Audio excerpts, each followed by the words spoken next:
I'm back, your old Uncle Padrino with another new movie review. This time we're going to look at the Garfield movie. So, I've had this since I was a kid. Kept it in great shape, don't you think? So, as you can see, I am a Garfield fan. So, um, Garfield, my second favorite newspaper comic strip just behind Peanuts. For me, Peanuts number one, Garfield number two, Calvin and Hobbes number three, and Heathcliff number four. Although Heathcliff didn't appear in my local newspapers, but I did collect books when I was a kid of reprints of all of the newspaper comic strips, Heathcliff newspaper comic strips, all right? One thing I do have to bring up, because it always bothered me when I was a kid, I don't know if people still have this issue now, but they always would get Garfield and Heathcliff confused and thought they were the same character. And they're not. They're the furthest from the same character. They're the complete opposites, okay? Well, yeah, granted, they're cats. Yes, they're fat, and yes, they're orange, but that's where the similarities end, okay? Heathcliff has tiny ears, about 3 whiskers, a big fat black nose, smaller eyes, and thinner stripes that are about like represented by lines, basically, okay? And he's a hybrid. He's a house cat slash alley cat. So he was tough. So he would beat up other cats, and he would also beat up dogs as well. Garfield, on the other hand, well, he's got a small pink nose, larger eyes, bigger ears, 6 whiskers, and yellow cheeks, and his stripes are fat and triangular shape, all right? And he prides himself off of being fat and lazy. He's strictly a house cat. He'll pick on Odie because Odie is smaller than him, but when it comes to other dogs, he won't fight. He's not a fighter, he's a thinker, all right? So, it always bothered me how that always happened. But anyway, kids, if you don't know what newspaper comic strips are, let me explain. Back during our day, in the way you got your news before the internet and before social media and before streaming, the way you got your news was through the newspapers, okay? And that if you wanted to know what was going on around your city, around your state, around the country, or around the world, you had to read newspapers. All right. Now there was an insert in newspapers where that was dedicated to newspaper comic strips. We called them the funny pages, basically, and cartoonists would basically draw comic strips on a daily basis and submit them and they would be printed in the newspaper in newspapers around the country, around the world, basically. All right. So now on Monday through Saturday, the funny paper, the newspaper comic strips would be in black and white, would be printed in black and white. They would be printed small, and they would probably range between like one singular panel to maybe 3 to 4 panels. All right. Now on Sunday's newspapers, it was different. They would be printed larger and in color, and the panels would they would have more space, so there would be more panels available for that same comic strip. All right. So that's where the Peanuts got their start. That's where Garfield got their start. Kathy, Blondie, Hagar the Horrible, Snuffy Smith, Beetle Bailey, and for those who used to watch the Boondocks got their start there as well, and Marmaduke as well. All right. So when Garfield got onto the scene, he started off and he kind of started gaining more momentum during the 80s. And so he became popular enough to where they started doing primetime animated specials of him. All right. And they won a few Emmys for some of those specials. Then he became so popular that where they spun him off and started a Saturday morning cartoon for him called Garfield and Friends, which starred other characters from another comic strip that Jim Davis is the creator of Garfield, but he created another comic strip that wasn't as successful called U.S. Acres, which starred a crew of barn animals, all right? So that became Garfield and Friends. And if I'm not mistaken, that was, I remember hearing that was the longest running Saturday morning cartoon show based off a newspaper comic strip. Don't hold me to that. I could be wrong, but I remember reading something about that a long time ago. I think Garfield even had a video game for the Sega Genesis. I know, yeah, he had one for the Sega Genesis, and I think he had one for the Sega Game Gear too. I think, check me on that, all right? And then he got two Garfield live action movies, and well, Bill Murray was his voice. And yes, I know, and most people tell me constantly all the time, but I already knew Bill Murray was the voice of Garfield. So in the real Ghostbusters cartoon, Lorenzo Music, the original voice of Garfield, voiced Bill Murray's character in that cartoon. Until Bill Murray, from my understanding, don't hold me to this either, but from my understanding, Bill Murray happened to catch an episode of the show and said, "Why do I sound like Garfield? I don't want to sound like Garfield." So after a couple of seasons, they let Lorenzo Music go and hired Dave Coulier, as you know, as Joey on Full House, to do the voice of Bill Murray's character in the real Ghostbusters. He was basically doing an imitation of Bill Murray in that show. All right, so it kind of came back full circle when Bill Murray was voicing Garfield in the two live action movies. Then in the mid 2000 teens, there was a CGI show, animated show called The Garfield Show. And then that leads us up to this right here, all right? The latest Garfield project, the Garfield movie, okay?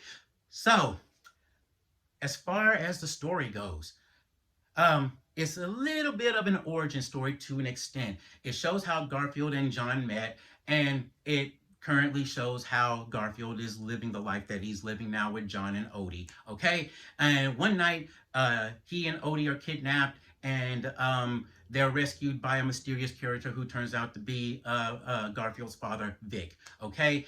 And he and Odie are roped into an adventure that they didn't plan on getting into, and so fun and calamity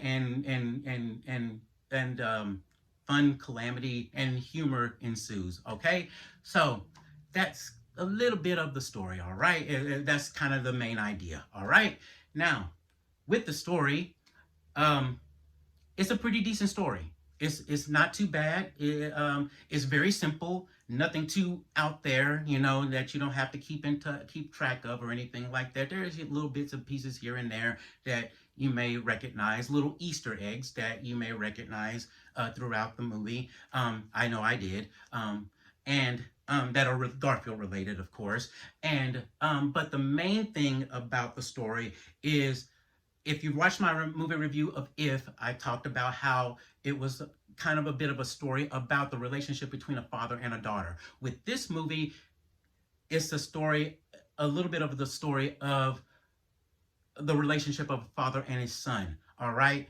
And the sacrifices a father makes for the betterment of his child or children, all right?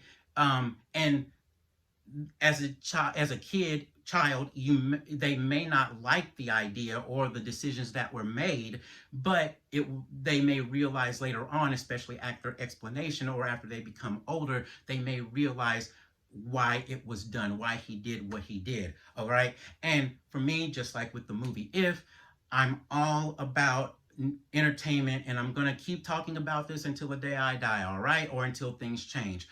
I want more entertainment that spotlights the good fathers, all right, the good men, okay? I'm tired of entertainment where the fathers are either stupid or evil or deadbeats or whatnot, or irresponsible or whatnot. And there are great fathers out there, okay? And they really do care. They are great husbands, and they do love their children and take good care of their children. So I'm all about that with this movie. That's one of the biggest things that I love about this movie, all right?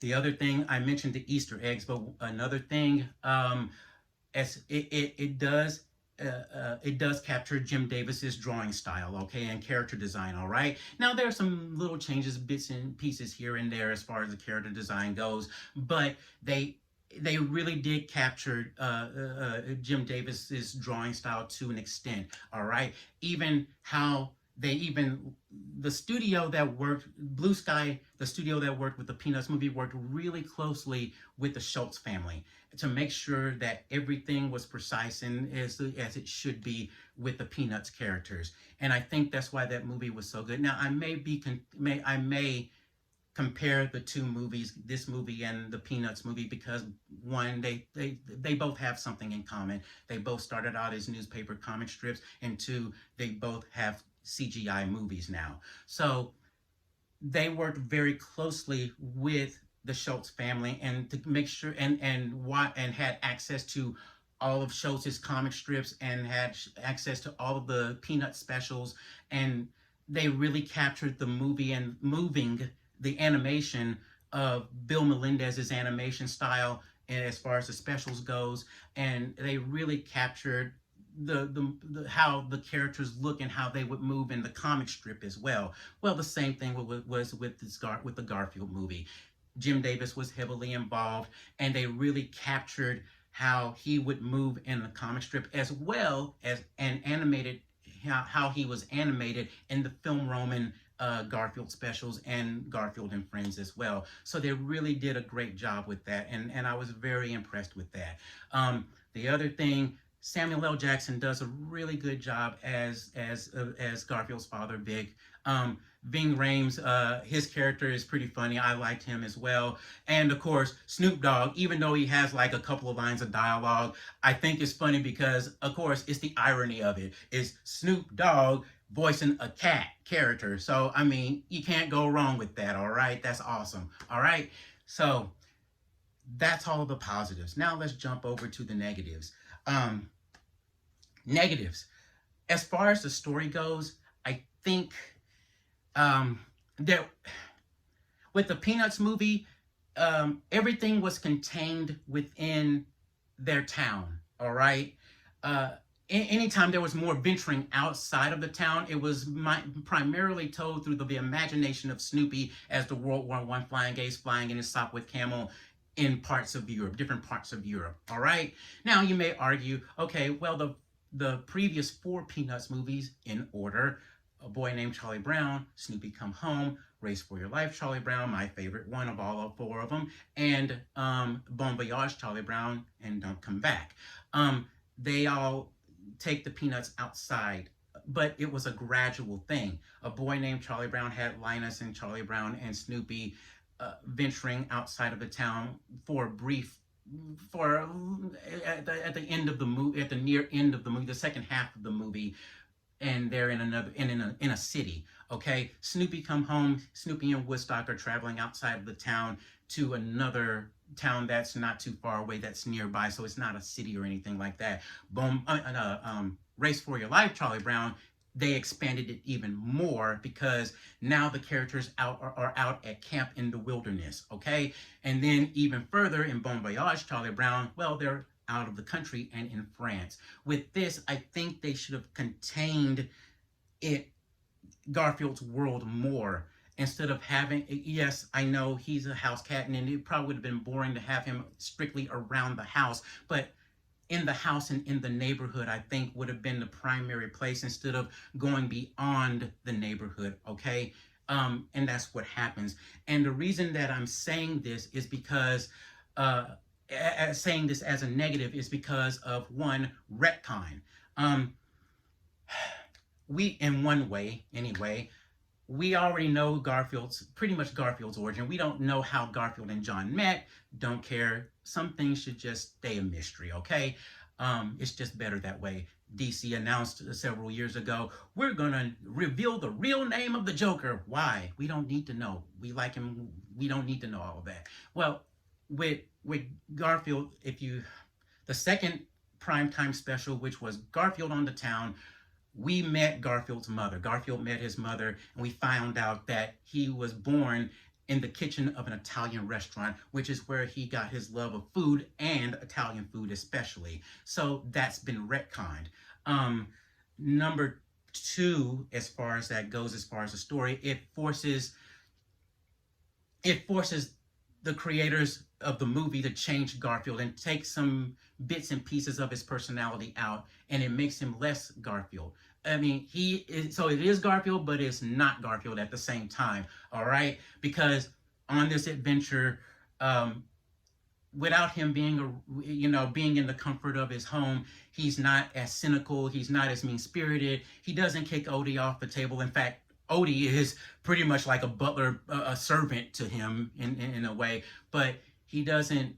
He's not cynical. And look, I know today's audiences, they're so sensitive. I never clutch pearls faint, and it's just like, okay, he's so mean. So what? That's who he is. Look, Dogs are just children, all right? If dogs are just children, cats are just entitled teenagers, all right? If you don't have a cat and if you've never had a cat, yes, it's not all, and I shouldn't have to say all. Only an idiot would think that it's all. But if you had cats, you know how they are, all right? So Garfield is the epitome of what a cat really is. In this case, I think that that's not who he is, and that's not how most cats usually are, all right? So he's not, fat and lazy and things like that. I mean, he's fat, but he's not lazy or anything like that. So that brings us to the voices. I don't really care much for the celebrity voices, as I mentioned, and if I think that it's a waste of time and a waste of money, in my honest opinion. I don't, outside of a handful of people, less than a handful of people, I didn't even know who any of those celebrities were who were playing any of the characters in this movie, all right? And what's disgusting about it is someone is voicing Odie. I don't know who, but why didn't just not get Greg Berger to come back and do the voice of Odie? Greg Berger has been the voice of Odie from the very beginning, and so I just don't understand. It would have been great fan service. Why not just do that? It didn't make any sense. Now, if you don't know Greg Berger, you should look him up. All right, he's the voice of Skyfire and Constructicon Long Haul in the original Transformers cartoon. Plus, him Grimlock, him kick butt, cause him Grimlock King. So he was also Spirit in the G.I. Joe cartoon. He's also Orson and Squeak in the Garfield and Friends cartoon as well. So he's done a lot of work as far as animation goes. So look him up. Nice guy. All right. Which brings us to the fat cat in the room. The fat cat Pratt. Chris Pratt, that is. How does he do as this character? All right. Me personally, I could take it or leave it. All right, he kind of works, and maybe it's because over the time period I kind of got used to him, but I just don't think it works for him.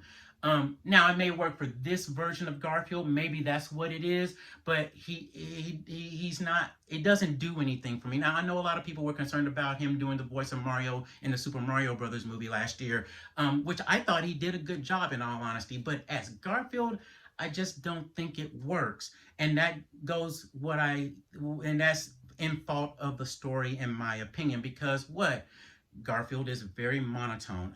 And look, there will be another like Lorenzo Music. There won't be. I miss his voice, in all honesty. He's one of the voice actors whose voice I do miss. But perfect casting. I mean, Lorenzo Music was Garfield. Garfield was Lorenzo Music. Just the perfect cast right there. I mean, beautiful marriage right there. So, but because of the story and because of what's involved in the story, maybe, I don't know, I think it would work, but maybe some people would have thought it wouldn't, that kind of a voice wouldn't work. Lorenzo Music has passed away since. I mean, he died, I think, in 2000 or 2001, I think. So he's passed away a long time now. So I don't know who they would get outside of Frank Welker, who does his voice currently in certain projects. Okay. But that Garfield, his voice is his calling card, I hope John, he talks like this. I hope John has stocked the refrigerator. I'm really hungry. I could use a little snack right now. And I know what's in there after he stocked it is not gonna be enough. Now, that doesn't necessarily mean that he can't be expressive, okay? He can, hey Odie, you wanna go get Nirmal and mail him to Abu Dhabi? I hear it's good this time of year. Or, rats! I forgot! I can't swim! So, he can do that. To me, I think that he should still sound relatively the same as he should in the past, okay? Chris Pratt, I like him. He's a great actor, and I like him. I think he's one of the very few movie stars in Hollywood that can be considered a movie star. I mean, he keeps his nose clean. He's not on, social media spouting political crap and religious crap and things like that. He keeps his nose clean and he keeps his life very private. Who knows? And that's the way it should be. Who knows what he does in his private life? And I don't care. He could be kicking puppies around, or he could be shaving the fur off of cats. And that did not sound right. Now that I just thought about that. Sorry, ignore that part. But anyway, I just don't think, like I said, maybe it's for this version of Garfield, but for Garfield in general, I just don't think it works, okay? I could take it or leave it. It's just kind of there, all right? So that's what I mean by the story being a sort of a negative thing, and it influences everything else as far as the decisions made throughout the movie, all right? So, one thing I have to say, and I will end it in a little bit, all right? Please bear with me. One of the things that always bothered me about people as far as saying Garfield's voice, when we talk about Garfield's voice, we think, well, Garfield is talking. He's not talking. Garfield can't talk, all right? This is a word balloon. This is a thought cloud. Those two things often hang around the bodies of a character in a newspaper comic strip or in a comic book. They indicate, the word balloon indicates the character speaking. The thought cloud indicates what the character is thinking. Garfield breaks the fourth wall with us as the audience. So we can read what he's thinking, all right? And when it comes to animation, we're hearing as the audience what he's thinking, all right? That's where the voice comes from. No one else can hear what he's saying, only the audience, us, we can hear it, all right? Now you may say, well, how is the other characters that he interacts with, how are they able to respond to him? Well, here's my theory. What do we all say when we're learning another language? What do we tell each other when we're wanting to learn another language? We have to immerse ourselves with it. We have to look for context. We have to look for facial expressions, emotions, and we have to look at body language to tell what's being said, right? So I think the same thing is with Garfield, okay?